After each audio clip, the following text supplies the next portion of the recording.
Hello, everyone. Welcome to today's Activity Strong Link Senior webinar. My name is Megan McMahon, and I am the Director of Strategic Development here at Link Senior. For today's webinar, we will be providing you with one free NAB, NCAP, NCCDP, NCTRC, and NZSRDT CEU credit. And to be eligible, you do need to remain on this webinar for the full hour. At the end of today's event, I will provide the required post-webinar CEU survey evaluation link in the webinar room chat box, and I will also send it by email this afternoon. So please be sure to check your spam folder in case it lands there. This CEU survey must be completed by midnight Eastern Time on Thursday this week. If you have any questions, please go ahead and email us at webinars@linksenior.com.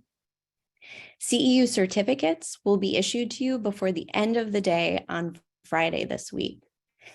And before I hand it over to Charles DeVille-Morin, CEO and co-founder of Link Senior, I would like to invite all of you to join me in wishing him a very happy birthday. Charles.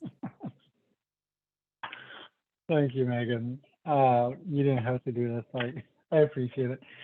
Well, welcome everybody. Happy to host all of you on, it's my birthday today, so I'm glad to be with you all. I'll just share with you that all my life, my mother made me very special, telling me that I was born on the first day of the spring. And I recently learned that the first day of the spring is actually March 20th, apparently. But anyway, thank you, Megan. I definitely appreciate it. Welcome, everyone. So, like Megan said, we're very excited for this Activity Strong webinar today. As some of you might be familiar, Activity Strong was started by Link Senior, but it is done with amazing partners that include Activity Connection, NAP, and NCAP. And I'm very excited to have you, Dr. Rob, deliver this presentation today. As some of you might know, we've been a partner of Dr. Rob for years. And some of the partnership I'll share in a couple of slides, but just very excited to have you talking about a very important topic, which is cutting edge non-pharmacological interventions for memory care. Before we get started, I do want to share one thing, which is, as you've noticed, the chat becomes very, very busy with us. You know, if you have a question for Dr. Rob, please maybe gear it towards the Q&A feature of Zoom. And if you want everyone in the chat to see your contribution, make sure you select the everyone option versus just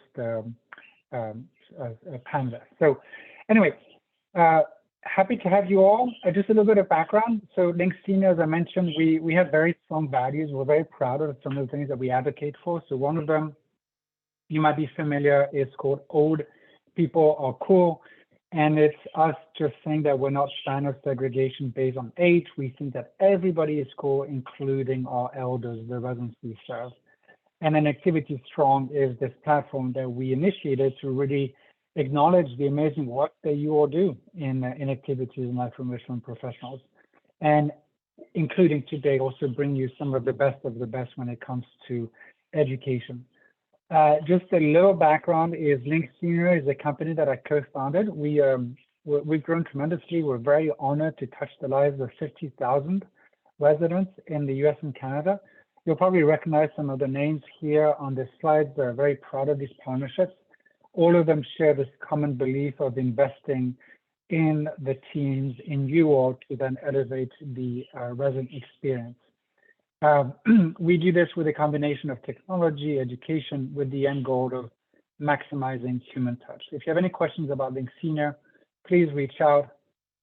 I would share the fact that we're very proud of our work because we are quote unquote evidence-based. And just for you all to know, actually this study that I share on every webinar, we're super proud of it. Guess who helped us come up with the hypothesis and the framework of that study? Well, it is Dr. Rob. So I'm actually very excited to have you, Dr. Rob. But this study was actually published in 2019 with amazing results there. So that's a bit of the background of who we are, what we do. Here are the webinar objectives.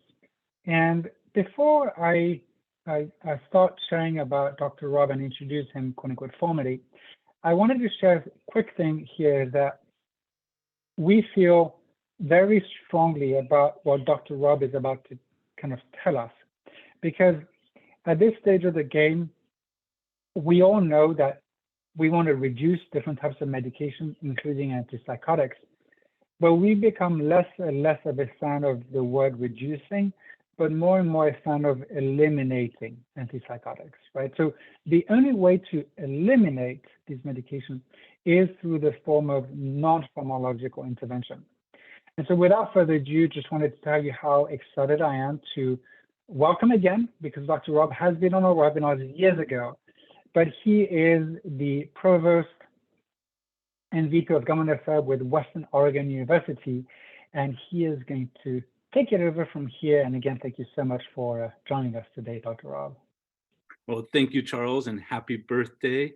Also, thank you again for making this all happen. It is great to be back here talking alongside Link Senior. We've been working together for quite a few years now to do just what we're talking about today, to try to help maximize quality of life through non-pharmacological interventions. So we must start with executive functioning, and we'll be able to give you a lot of tools, but it all comes back to this. This is the kind of the underpinning neuropsychology, neurophysiology of what we're talking about. So executive functioning, and I almost can't help but touch my frontal lobe, the front part of my head, when I talk about executive functioning, because it largely resides in the frontal lobes. Executive functioning is an umbrella term that includes many things. It's about attention and different types of attention, but it's also very importantly about inhibition. That means not doing something. And it can be not thinking about something. It could be not letting an emotion get carried away, but it could also be not engaging in some behavior. And that's largely what we're going to be talking about. Executive functioning also includes problem solving, monitoring how we're doing on tasks. So safety requires some executive functioning and awareness, planning, and mental flexibility. Sometimes you'll even see this called executive dysfunction, when somebody loses the ability to regulate their thoughts and behavior. This can happen with children, this can happen with a frontal lobe brain injury, and this can happen with many, actually most types of dementia. So unwanted behaviors. What sort of inhibition challenges do you see? What do you see that people do behaviors that that are inappropriate? They might be harmful to others, might be harmful to themselves. I'm wondering, what might you be thinking about now? I've asked this questions to a lot of professionals. This is my favorite thing to do in my job, is to talk to professionals and learn from them as well. And in asking this question in other trainings, these are some of the things that we've come up with. The first one, I've done a lot of cognitive rehabilitation over the years, working with people with earlier stages of dementia or mild cognitive impairment, doing cognitive tasks. And one of the biggest challenges of doing that is they can't stop working on the previous task. They're not able to inhibit that. We also see emotional perseveration, like that word perseveration. To perseverate means to continue to think about something, to do something, even when that might be inappropriate. So we see this. People will get sad, they'll get angry, they'll get anxious. It can even be happiness as well, but the more negative emotions are more concerning. They'll keep saying the wrong answer each time a question is asked. We also have sexually or socially or culturally inappropriate behavior. I love this neuropsych term, off-target verbosity. It's a bit redundant because if you are off-target, you're probably verbose. But where people will go on and on, talking about something, and to the point where they probably have forgotten what the original question or topic was. See, bossing people around is ones that I've been given, complaining, saying answers before the right time, getting started before all the instructions have been given. Those last two I saw a lot in doing the brain exercises classes. But we also see some other challenging behavior, such as spitting, hitting, entering other people's room, taking things that belong to other people, sometimes just screaming or urinating in inappropriate places. My list ended at that point, and then some people helped me add nose picking, wandering, and hoarding. Hoarding behavior is actually related to executive dysfunction, regardless of age. So we see a lot of executive dysfunction in various types of hoarding behaviors as well. So when we think about this, and I suspect you all know this, that to a large degree, some of these unwanted behaviors people have mid to later stages of dementia is to be expected. It is associated, mid to late stage dementia is often associated with emotional perseveration. And this can lead to aggression and inappropriate verbal behavior. And to some degree, I suspect you all know that. It's often the families that have a hard time with some of these ideas and the change in behavior of their loved one.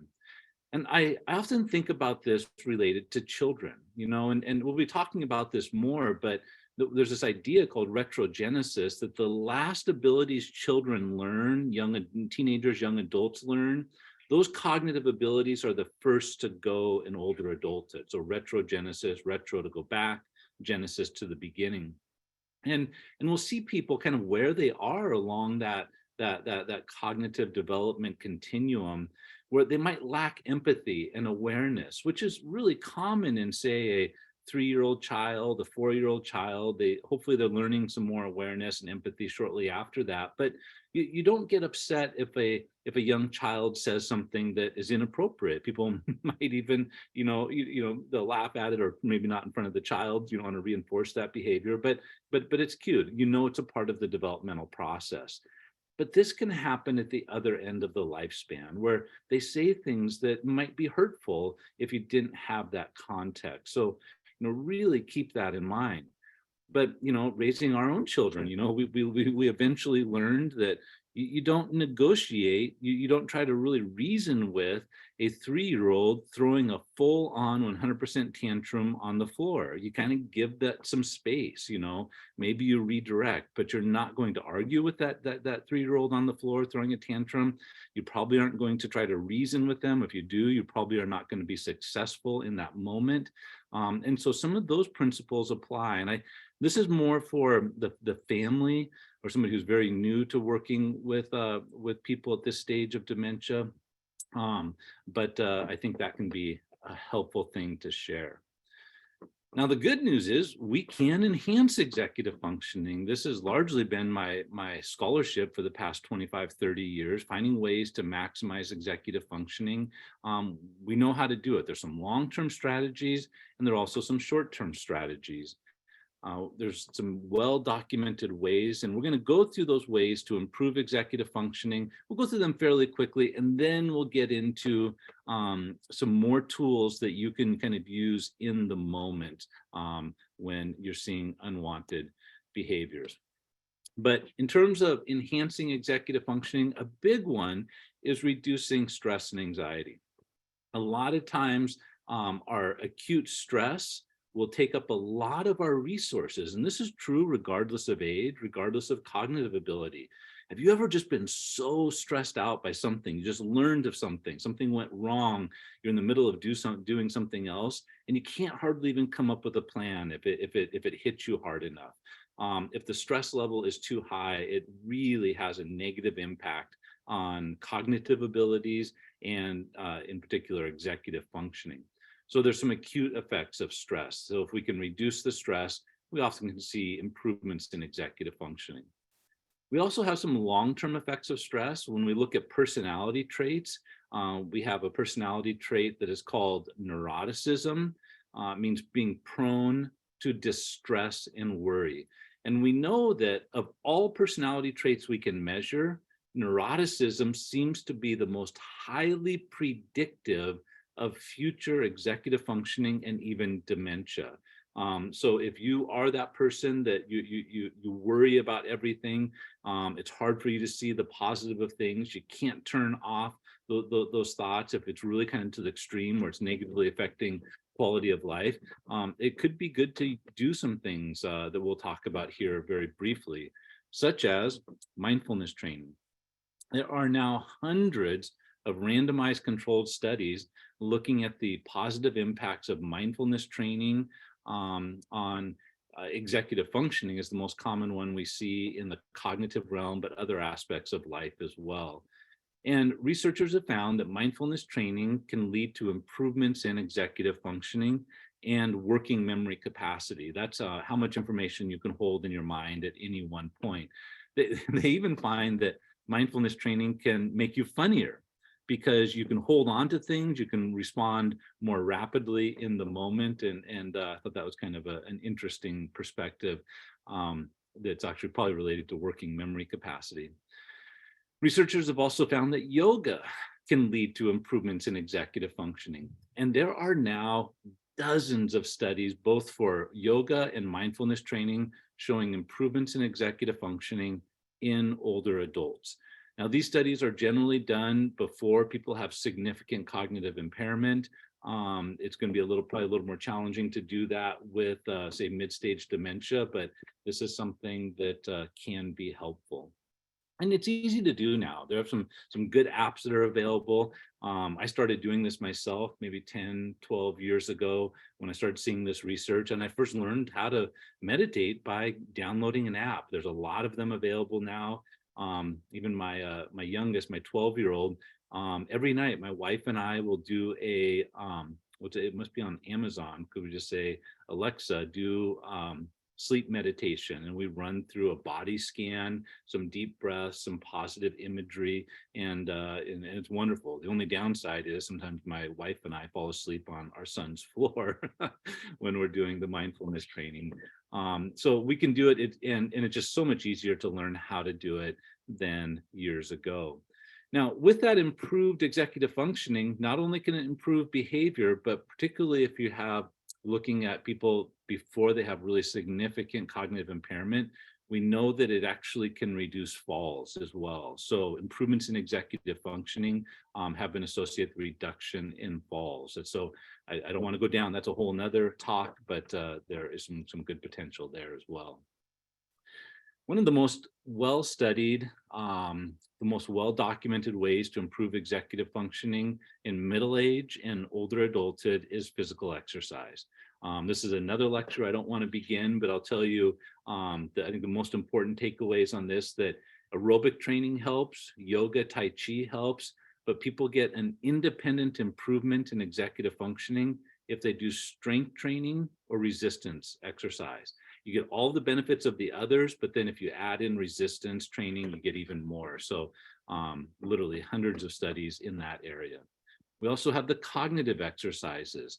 And one of the things that we've seen over the past 20 years where most of this research has been done, the cognitive exercise that focus on executive functioning seem to be the most effective. They generalize or transfer to tasks that were never trained, and that's what we want. So that's kind of the executive functioning piece, and that underpins a lot of this from the neuropsychological perspective. Now let's kind of go in and talk more about some of these behavioral management interventions. And you know, my training is in neuropsychology, and so this is what I really enjoy doing, is kind of bringing psychology into the retirement community, bringing psychology into the memory care community, bringing neuropsych in. And this is the rest of our time together is going to be focusing on some of those ideas. One of the things that I want to suggest on the physical exercise is that the resistance training, if it was done twice a week, actually led to significant improvements for people that have mild cognitive impairment. Probably is the case for early stage dementia. It's generally shades of gray between mild cognitive impairment and early stage dementia. It's a really important study. The effects that you get from twice a week resistance training in this population were similar to what you would expect from acetylcholine esterase inhibitor like Aricept. And so I think that's an important tool. Also, exposure to direct sunlight might help the sleep night-day orientation. We do see significant improvements if, this is kind of an older study, but there were people in a skilled nursing facility. If they just went outside, got direct sunlight, it improved their night-day orientation, which can in turn lead to improvements in some behavior. You think, well, why do we need to do that? We have windows, we have the sunlight going through, but actually some of the UV spectrum that's important for regulating it's called our circadian rhythm, is actually filtered with sunlight. That's why you can't put a newborn with jaundice in front of a window to break down the bilirubin. You actually need to use a full spectrum light, or I guess take them outside. We don't usually do that though. But so actually direct sunlight can be helpful. Now, with that said, the light can regulate the night-day orientation. So, and I know this is something that people are looking into. So it's not that the artificial light can't do that, but the direct sunlight might be more effective. So here's where I want to go next. I want to talk more about retrogenesis, because this is going to allow you to customize your interventions to the resident, and that's going to be much more efficacious. Talk about a leisure history survey, and then really kind of get into some fairly high level behavior modification ideas coming out of psychology, looking at antecedent conditions.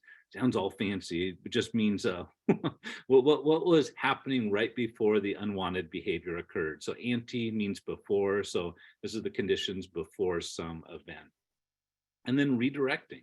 We'll spend a bit of time talking about different ways to do that and other appropriate engagement interventions.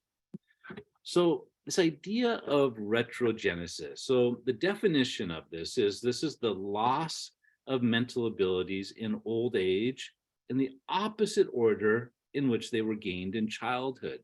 And this is especially observable in people that have dementia of the Alzheimer's type, but it can be seen in most types of dementias. It might look and come differently. Alzheimer's is such a slowly progressing disease in most cases, particularly if there's no cardiovascular underpinnings to it, that you really can kind of see this unfold over time. And so, just give you an example of this. We often see that people who learned a language in early childhood, and then maybe they came to the United States in their teenage years or even young adulthood, they actually will, and they might have spoken English as their second language all of their adult life. But then if they had developed dementia, developed cognitive impairment, they actually will stop speaking English and they'll go back to their first language. I saw this in my grandmother-in-law. My grandmother-in-law was raised speaking Spanish. And but then World War II broke out. She went to work in the factories in California. She'd been living in southern New Mexico, went to the factories, lived in California, and she spoke English all of her life. And I hardly even could hear an accent in her.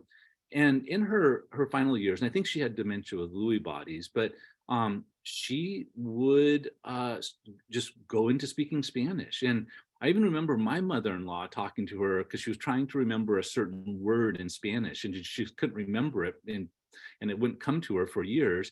And then she remembered it when she was at this stage.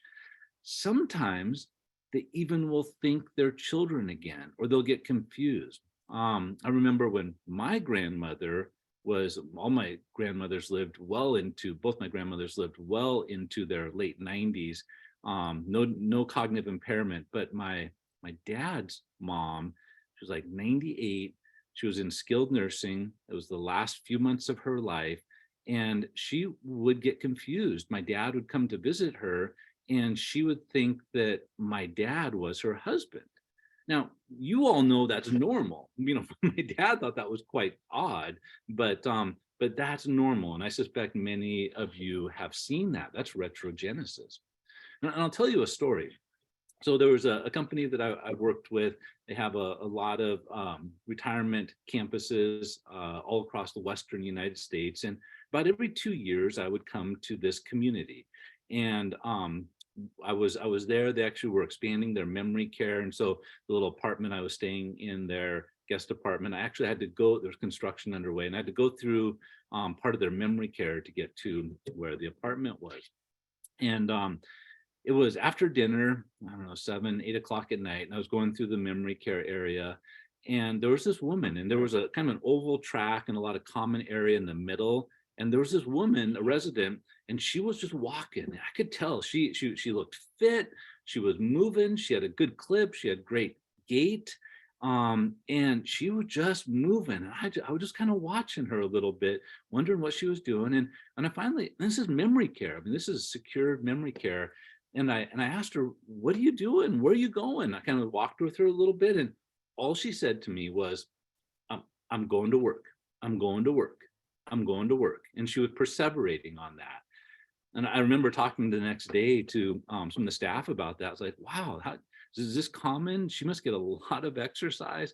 Actually, they said she actually got dehydrated. So they started putting cups of water out for her. You know, I kind of imagine her like a marathon runner going by with grabbing a cup of water. And so they actually started doing that at all their communities. So I thought of that woman. She had a bit of sundowners is actually what was driving that, we think. And I came back to that community 2 years later and I said, how about the walker? You know, how's she doing? I was wondering if all that walking was helpful. And she was still in the memory care 2 years later, which seems like a long time to be in memory care for 2 years. I wonder if that walking was helpful. And I couldn't, where I was staying there, I couldn't get into the memory care anymore. It wasn't, there was no need for me to be there. So I asked to go into the memory care and talk to her. And she'd walk in this track at night. It was about the same time, 8 o'clock at night. And I asked her, I said, where are you going? And you know what she said? She said, I'm going to school. I'm going to school. I'm going to school. That's a perfect example of retrogenesis. She probably is actually going back in time in her life. Now, this idea of retrogenesis, we can use this to customize our interventions. So 2 more examples of this was second language acquisition I'd already mentioned. Oh, humor appreciation. Have you ever noticed how humor appreciation changes in older adulthood, particularly when cognitive impairment comes? Have you ever noticed how humor appreciation develops in young children? Well, the developmental process, the things that children find funny, kind of grows over time. It actually goes away in the reverse order. I've seen this, I've given presentations at a lot of different communities. And if I give a presentation at, an assisted living community that has that has some cognitive impairment, I have to change my humor. I have to obviously change the presentation style, and it's much more. I don't know. It's much more of it. They kind of respond to kind of almost like a slapstick style of humor, as opposed to more of a subtle, nuanced humor. So, anyways, it's something we also see. And then the big one is empathy. This declines, and this can be really challenging for loved ones and other people living in the community when that declines, just like you want to see empathy develop in children. So here's the other idea. When people with cognitive impairment are living in the past, we want to go back to that time where they are, because as dementia progresses, many times they literally are living in the past. We need to know what they're interested in. So if challenging behaviors arise, knowing your residents, knowing their history, that will help us redirect them away from engaging in the maladaptive behaviors, the unwanted behaviors that are causing problems, help them gain control over their emotions and feelings, or kind of forget about what was upsetting them, and we can improve everybody's kind of quality of life. So how, actually the question, what are your residents most interested in doing? Well, you kind of need to ask them. You probably have some things that are top of the list, but those things might not be most interesting for everybody. So you can do something like a leisure history survey. You can ask them, where did you grow up? What country? If in the United States, what state? Did you or do you have pets? What types of animals are your favorite? Ask about profession. Ask about types of music. We'll talk about music therapy a little bit right at the end. That's also important. Have you traveled? Where? Do you have a favorite place, favorite book, favorite movie? Do you have children or grandchildren? Although, watch out for this one. Some of you probably have experienced this. You can ask somebody, if they're kind of mid-stage dementia, they might have forgotten that they have great-grandchildren or grandchildren. But as that progresses, they might have forgotten that they have children as well. And one of the things that I've heard from another professional said it's really important. There was a whole story that kind of went with this, but I'll kind of share this information quickly. That they were having challenges with a resident, and she was fortunate. Her family would come visit her, and be a large group of people, and they were all saying, "Mom, mom, mom, grandma, grandma, grandma," to her. And sometimes after they would leave, she would have unwanted behavior, some challenges. And one of the caregivers asked her, "Do you have grandchildren?" She said, "No." They asked her, "Do you have children?" No. She was living in the past to the point where it would have been before she had children and grandchildren. So it may have been that everybody saying, "Grandma, grandma, grandma, mom, mom, mom," was confusing to her. And so this professional said, "We just had them call her by her first name. And we talked to them about this, why we call them by first name, and apparently the behavior improved." So just, I'm really hoping to put these tools in your toolbox. You already have a lot of tools there, but these are other ones that you can use to kind of problem solve and customize interventions or changes. What hobbies are they interested in now? What hobbies were they interested in the past? Another thing that's important to know is, do they prefer to spend more time around other people or alone? And this is one where I really like activity professionals, life enrichment professionals. They're just such engaging people. When I visit a community, one of my favorite things to do is to have a life enrichment professional giving me a tour and just seeing them interact, and I hope this isn't offensive, but I have a feeling that life enrichment professionals are generally score higher on the extroversion scale. Would you buy that? Well, extroverts can actually get energized by being around people. That's actually the core of the definition in psychology about extroversion.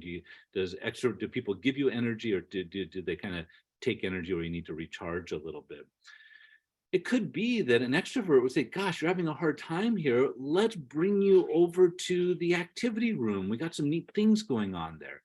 That might be something that would calm them. But if somebody is an introvert and they're having a hard time, they're fatigued, they're upset about something, it could be that being around others could be further triggering. And maybe that person would do better if they spent some time alone, then re-engage the community. So that's a really important thing. Don't assume that everybody is energized by being around people. When we take all this information, then we can customize our program. We can have people fill out the leisure history survey, and we can give them access to things that they enjoy. But this can also be used in kind of an acute setting. We can give them access to things that they know, things that are familiar to them, that could redirect their behavior. So photographs, music, now it's easy to get audio files or videos. And then of course we can redirect by having residents help caregivers fold laundry or do dishes. And I know these are things that you probably do, particularly if you work in a memory care setting, just because it's so effective. You can't deny the effectiveness of some of these interventions. This can take a little bit of work though. So we need to get the photographs. What the next slide is. So we need to get the photographs from the family members. And one of the things that I've kind of learned the hard way is we really want to try to make sure that the photographs are of happy times, or at least neutral times. Sometimes, and this is a whole nother lecture that probably somebody besides me would need to give, but sometimes at this stage of cognitive impairment that we're talking about, old traumas can come back up, PTSD can come back up, things that have been suppressed largely for much of their life. You lose possibly the inhibition to keep them down, and they come back up, or you're more back in that time, all the retrogenesis, and then these come back up. So something we hear a lot about, be really challenging. So just be mindful of that. If you have that photograph a lot of people at a family reunion. That can be really effective, because if we can see them, we can say, who is that? And what I'd recommend is actually writing some names on the back, so you know who that is. You can have more of a conversation. You say, so you can see, Aunt Shirley. Is Aunt Shirley in this photo? Because of the back, it's on there. Is Aunt Shirley? Look at it. Say, looking for that's Aunt Shirley. Or they might ask you a question, is that Aunt Shirley? And if you know it's on the back, you can say, no, that actually isn't Aunt Shirley, that's Aunt D. I think that one's Aunt Shirley. Like, oh, you're right. So it can be really helpful to have that. But like I said, one of the things we learned the hard way, if there is some trauma there, if there's somebody there that is associated with that PTSD, just, you'll know fairly quickly probably, and then maybe not use that photo again in the future. So this is easy to do. We can get scans of the photos. They're so easy to send via email. We can get them from the family members. We can ask them to have the names on the back. And I've even seen some communities, maybe your community does this, they'll put together little booklets where they'll laminate that, they can bring it out.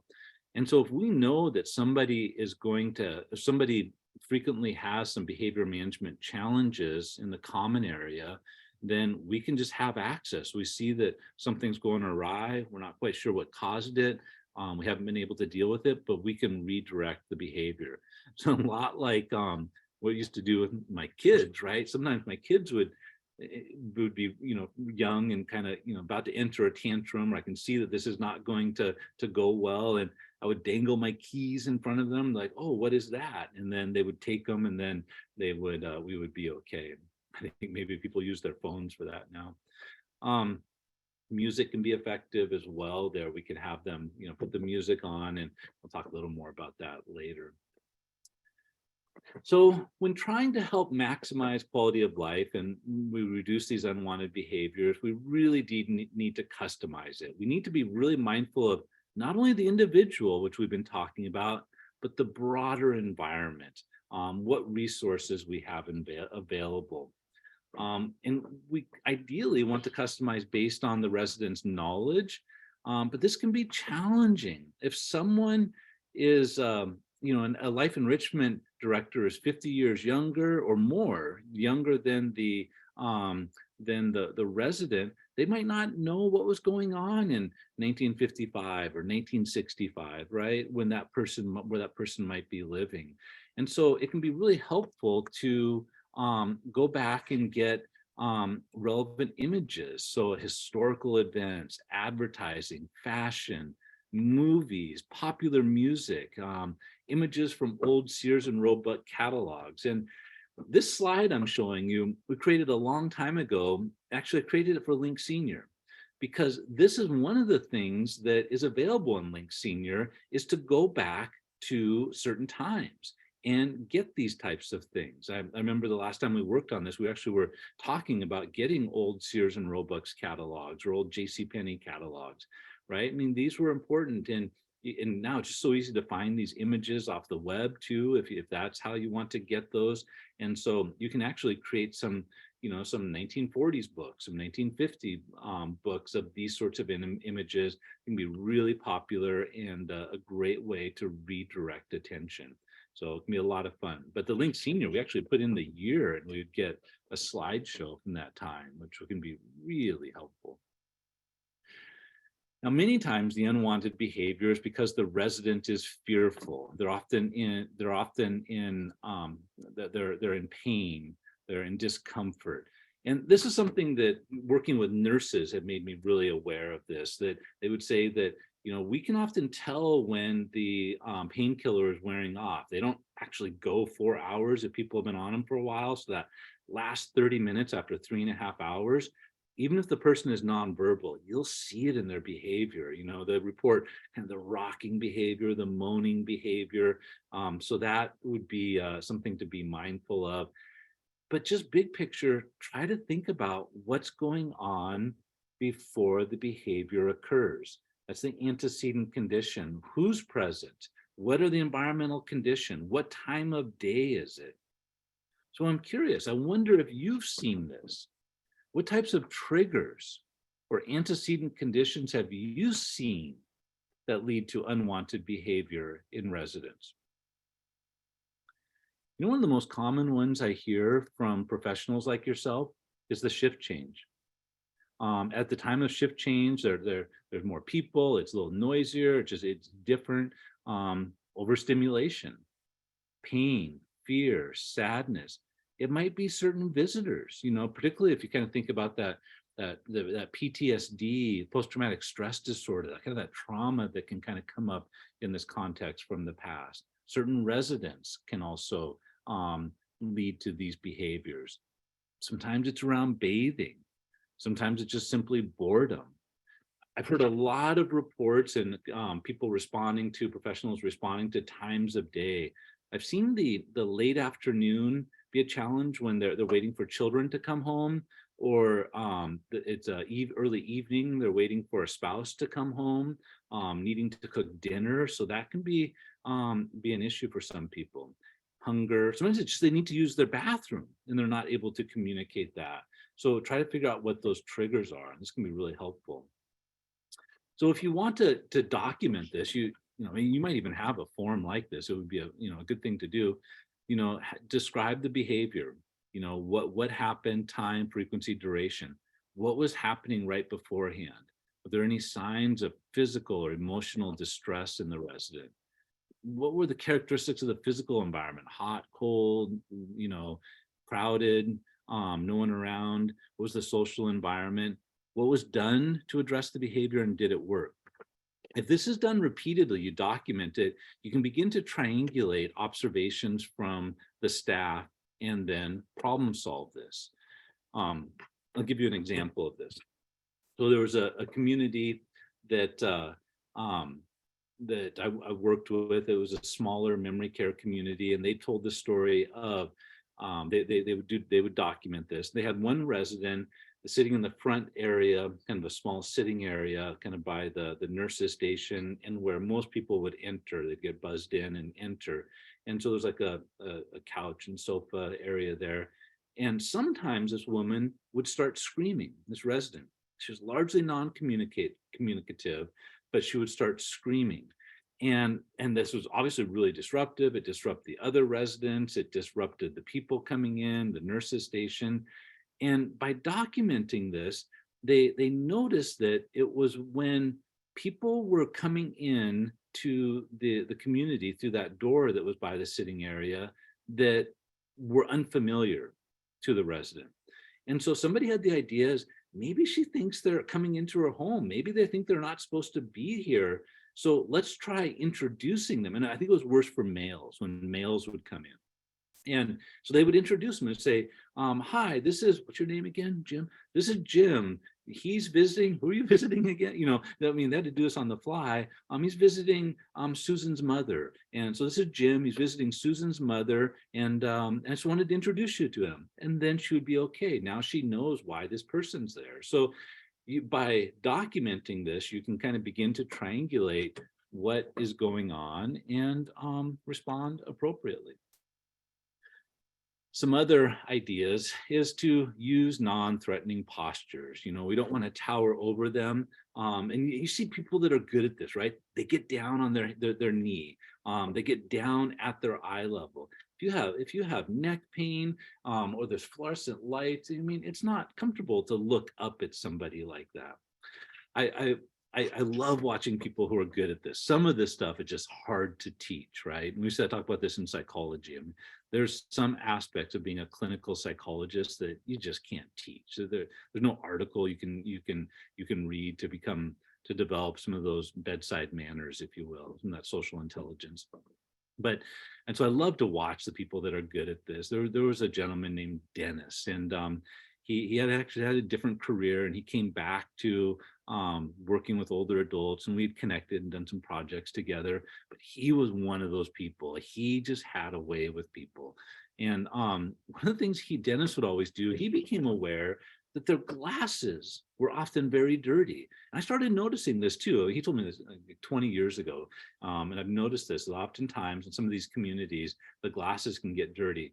So Dennis, he always carried a little spray bottle of a glass cleaning solution and a glass cleaning rag. And he was the first one to get down on his knee, and he'd engage with the person. He said, "Would you mind if I clean your glasses?" And he would, spray the stuff on and clean their glasses. And I'd see him put them back on to people. That was his thing. That was his way of connecting. And so, shout out to Dennis and his cleaning glasses idea, very non-threatening.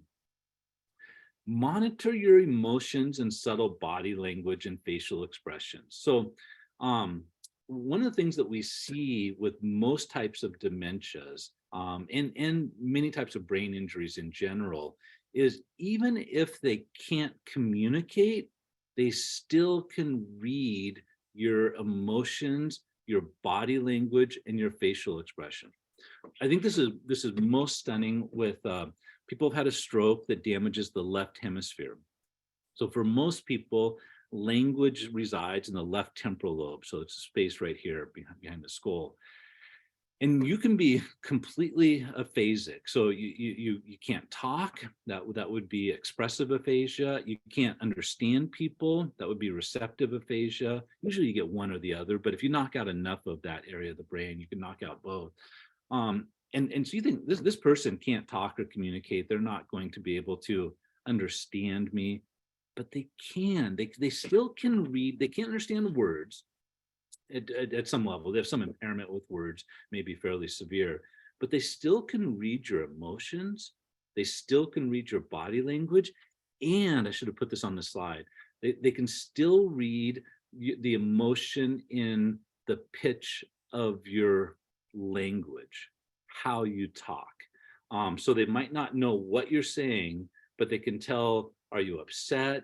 Are you happy? Are you anxious? Are you rushed? So they can get that sense because that's actually processed in the right hemisphere. So anyway, and then of course, I really can't overstate this. Is just giving them a task to do. Let them be helpful. Give them a purpose. And I think we need to do more of this in retirement communities in general. It looks different in obviously in independent versus assisted versus memory care.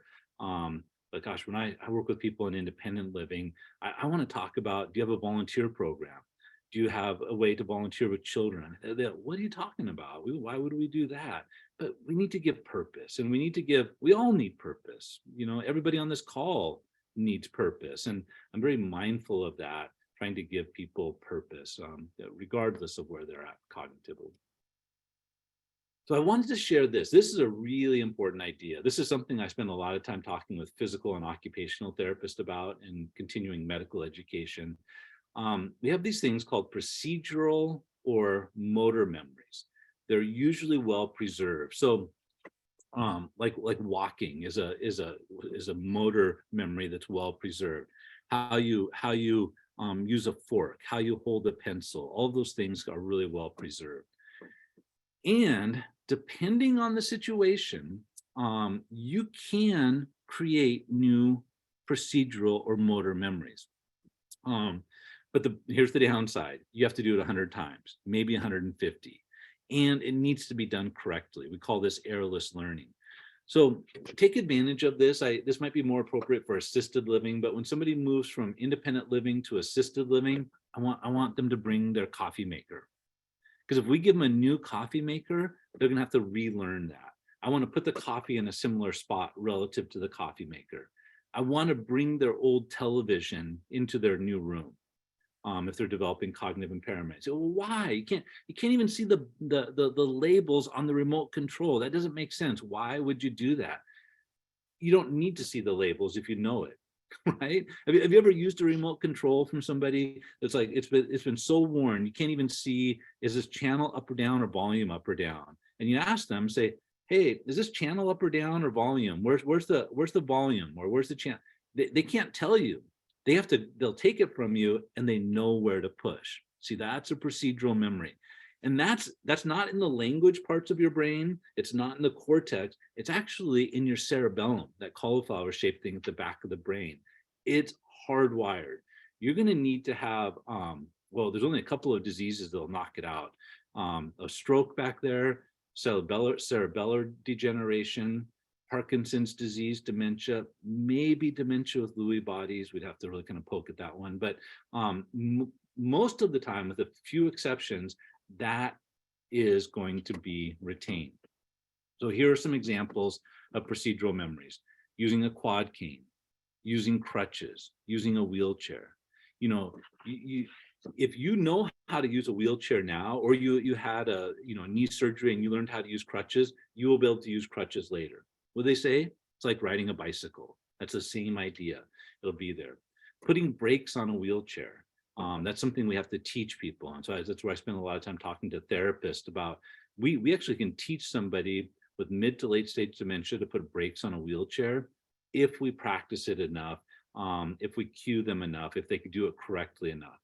Cutting food, using a spoon or fork, swallowing, or sometimes after a stroke, they need to do a chin tuck before they swallow.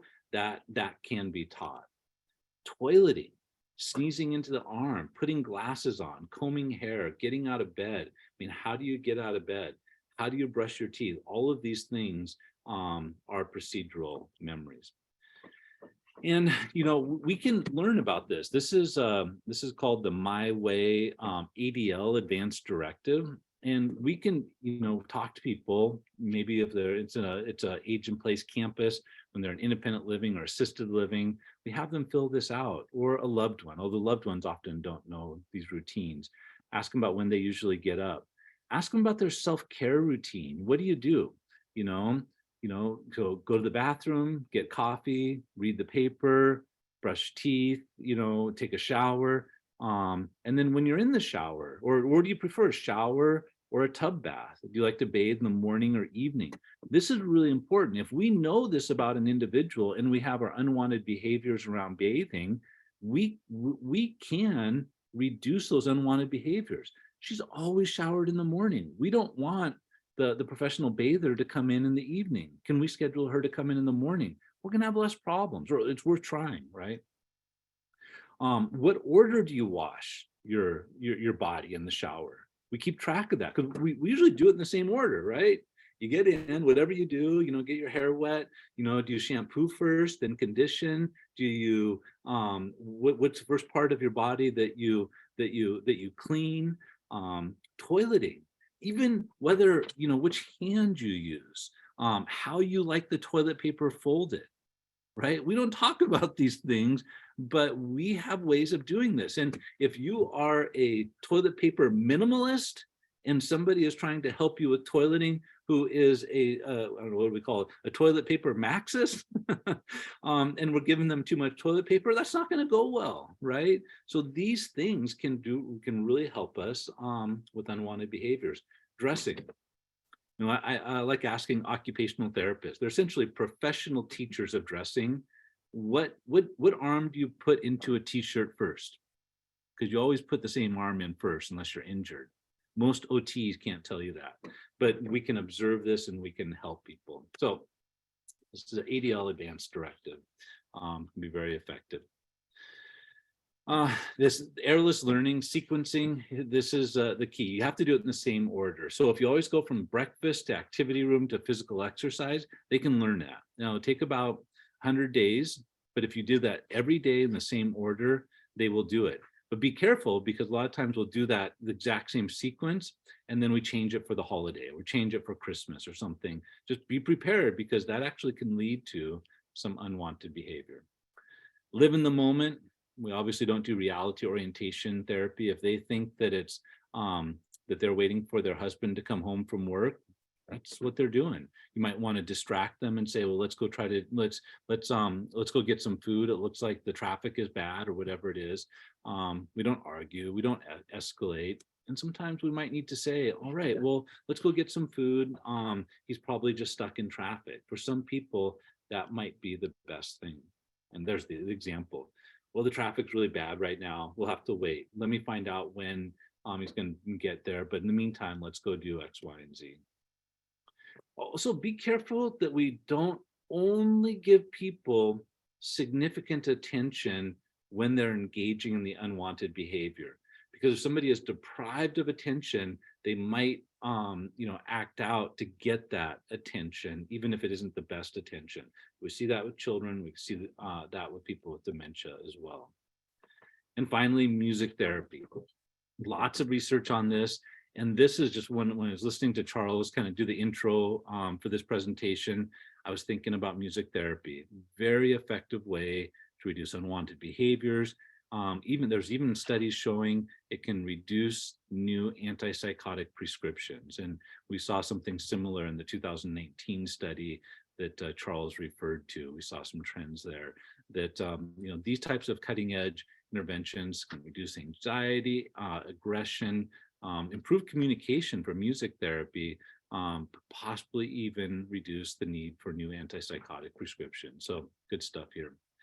So I love working with professionals. I love giving presentations. So feel free to reach out to me. Also connect on LinkedIn. I often will post, the next happenings there. So I have a really easy LinkedIn handle. It's just memory. You should be able to remember that. And I think I'm going to hand it back to Charles now.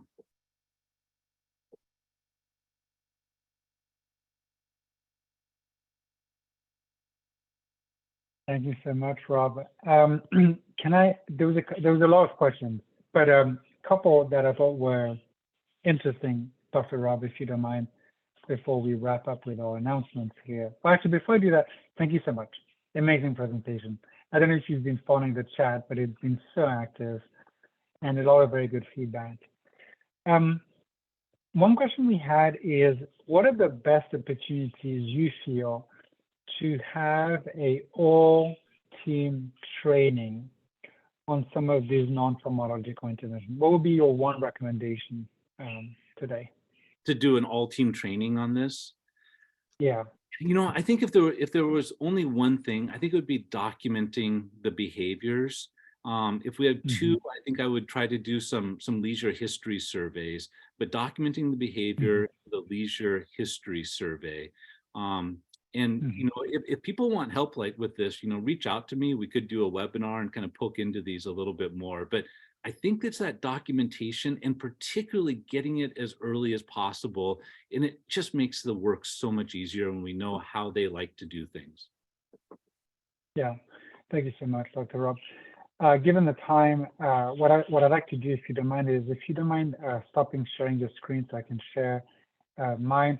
But before I do that, I'd like to invite the whole audience to do something right now, which is that in the chat, I am putting Dr. Rob's LinkedIn profile.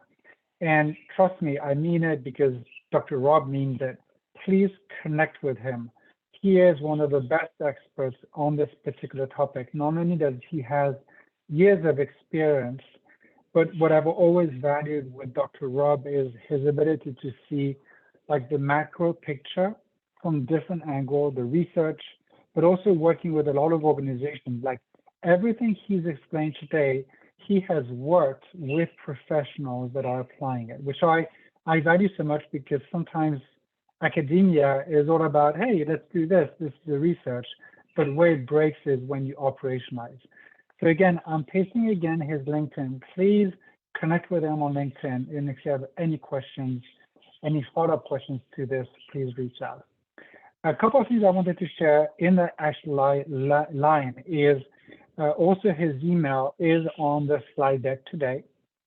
But Dr. Rob was also super nice to work with us in creating a tip sheet. So if you want to take home, or not home, but at work, some of the tips that we explained today, please take, kind of review that tip sheet, and hopefully that will help you implement some of these amazing ideas. So Dr. Rob, again, so excited to have you. Thank you so much for joining us. A true pleasure.